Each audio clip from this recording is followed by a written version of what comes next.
അപ്പോഴാണ് നിങ്ങളുടെ ഇവിടെ ഒരു നേതാവുണ്ടല്ലോ എല്ലാവരും തെറി വിളിക്കുന്നത്. ആ മറ്റേ 1 2 3 1 2 3 ആ 1 2 3 പറഞ്ഞു. ആ 1 2 3 പറഞ്ഞു. എന്താ പറഞ്ഞത്? വോട്ടർമാരെ പറ്റി കൊള്ളരുതാത്തവന്മാര് ഞങ്ങളുടെ കാശും മേടിച്ച് പുട്ടടിച്ച് UDF വോട്ട് ചെയ്തു. അപ്പൊ ഞാൻ പറയും എന്റെ ആശാന് എന്റെ ആശാന് അവര് കൊള്ളരുതാത്തവരല്ല, അവര് നിങ്ങളെക്കാൾ ബുദ്ധിയുള്ളവരാ.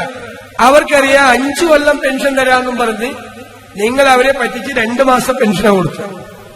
ഇനി അടുത്ത 5 കൊല്ലത്തേക്ക് അവർക്ക് പെൻഷൻ കൊടുക്കേണ്ടത് UDF സർക്കാരാണ് എന്ന് അവർക്ക് തിരിച്ചറിയാം. നമ്മുടെ UDF ടീം UDF 100-ലധികം സീറ്റുമായി അധികാരത്തിലേക്ക് തിരിച്ചു വരും.